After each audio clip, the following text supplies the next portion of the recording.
வணக்கம். ஆசிரியர் தலையங்கத்துடன் இணைந்து கொள்கிறோம், சந்திக்கிறோம்.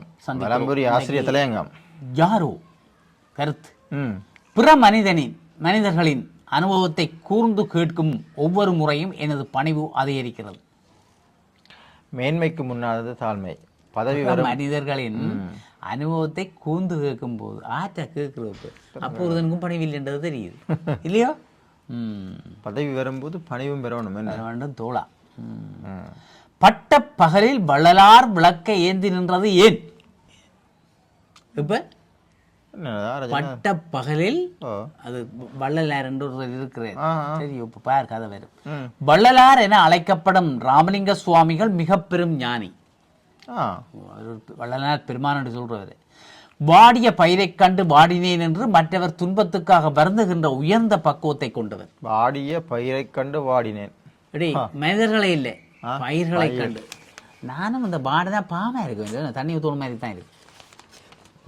அந்த டைப் என்ன அவரும் அந்த டைப் அப்படி இல்லை, அவர்கிட்ட டைப்புக்கு நாங்கள் எல்லாம் இல்லை. நீ அவரோட கொண்டு வந்து அத்தகு ஞான நிலை கொண்ட ராமலிங்க சுவாமிகள் ஒரு முறை வீதியில் விளக்கொன்றை ஏந்தி நின்று அவ்வீதியால் சென்று வருவோரை பார்க்கிறார். பகல்ல சுவாமிகள் ஏன் இவ்வாறு செய்கிறார் என்பதை புரிந்து கொள்ள முடியாதவர்கள் சுவாமிகளிடமே வினவுகின்றனர்.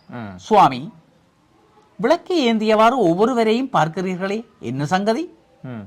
இதற்கு சுவாமிகள் கூறுகிறார், யாரேனும் மனிதர்கள் போகிறார்களா என்று பார்க்கிறேன். பட்ட பகல்ல 12 கேள்வி கேட்டாலே மனிதனை மதிக்கல போல. பாரு விளையாட்ட பாரு, விளங்க பாரு போகுது கதை. மனித உருவில் 5 அறிவு படைத்த விலங்குகளே போய் வருகின்றன. ஒரு சில மனிதர்களை மட்டுமே கண்ணுற்றேன் என்றார் சுவாமி. ஆம், மனிதர்கள் எல்லோரும் மனிதர்கள் அன்று. மனிதன் என்றால் அவன் புனிதமாக இருக்க வேண்டும். உற்றுதனும் இல்லடா உலகத்தில். இங்கு புனிதன் என்பது கௌதம புத்தனாக இருக்க வேண்டும் என்பதை குறிப்பதன்று. மாறாக மற்றவர்களை நேசிக்கின்ற, மற்றவர்கள் மீது அன்பு செலுத்துகின்ற, மற்றவர் துன்பத்தை தன் துன்பம் போல் எண்ணுகின்ற பக்குவத்தை கொண்டிருப்பதையே அது குறிக்கும். பாத்தீங்களா? அப்ப மனிதர்கள் இருக்கிறார்களா உலகத்தில்? கஷ்டம்தான். ஆம், அழுக்காறு அவா வெகுளி இன்னா சொல் 4 இழுக்கா இயன்றது அறம் என்பார் வள்ளுவ பெருமான். வள்ளுவரும் புற்றையில. அழுக்காறு என்பது பொறாமையை குறிக்கும். அவா என்பது புலன் வழி செல்லுகின்ற ஆசை. வெகுளியானது கடும் சினத்தை குறிப்பதாகும். இன்னா சொல் என்பது மற்றவர்களை புண்படுத்தும் சொல். ஆக மேற்குறித்த 4ஐயும் கடிந்து ஒழுகுவதே அறமாகும். இப்போது வள்ளுவன் கூறுகின்ற அறம் நம்மிடம் உண்டா?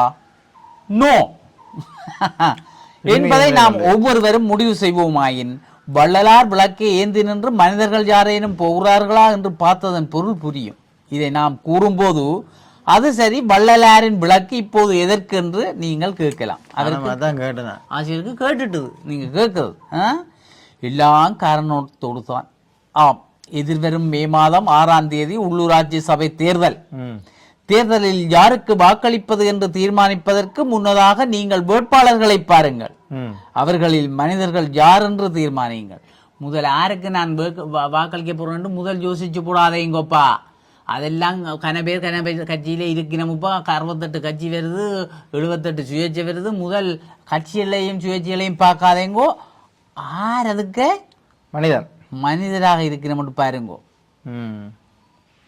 மனிதர்களாக இருப்பவர்களுக்கு உங்கள் வாக்குகளை வழங்குங்கள். சரியோ? ஏனெனில் கடந்த கால தேர்தல்களின் போது நீங்கள் வள்ளலார் போல் விளக்கேந்தி நின்று வேட்பாளர்களை பார்க்காததால் நிலைமை எப்படியாயிற்று என்பதை நாம் கூறி யாரும் தெரிந்து கொள்ள வேண்டிய தேவை இல்லை. பார்க்காமத்தான் போட்ட நீங்கள் ஒன்றுமில்லை. ஆர்டிஎம் இதே கொண்டு ஆர்டிஎம் சாதிச்சு எங்கேயோ இள்ளுபட்டு கொண்டே விழுத்து விட்டதான் மிச்ச முடியும், ஒன்றுமில்லை. ஆகையினால் இம்முறை தயவு செய்து வேட்பாளர்களில் மனிதர்களை இனங்காணுங்கள். இது இனத்துக்கு மிகவும் முக்கியமானது. அது மனிதர்கள் இருக்கிறார்கள் என்றதே சந்தேகத்தின் கூறில் நாங்கள் வாழ்ந்து கொண்டிருக்கிற காலமாக இருக்கிறது. ஆசிரியரே நாங்கள் எங்கே மனிதர்களை கண்டுகொள்வோம், எப்படி கண்டுகொள்வோம் என்று தெரியவில்லையே. முதல் இனி வந்து இனி அறிவிக்கணும் எல்லாரும் யார் கேட்கணும் இவர் கேட்கிறோம் எங்கள்ட கிராமத்தில் யார் கேட்கிறான்னு தெரியாது. ஒவ்வொரு கிராம மக்களுக்குரிய வட்டாரங்கள் தான் இது உள்ளூராட்சி தேர்தல் வட்டாரங்கள். அப்போ மனிதர்களை விளங்கும். பக்கத்து வீட்டுக்காரனா இருக்கலாம், 4வது வீட்டுக்காரனா இருக்கலாம், 4 தெருக்காரனா இருக்கலாம், அதுக்கு அப்படித்தானே இருப்பான். அந்த அடுத்த ஒழுங்கை இருக்கிறவரா இருக்கலாம் இல்லையோ. அப்போ அவரை பற்றி எங்களுக்கு தெரியும், ஒரு மனிதர் இல்லையோ உண்டு.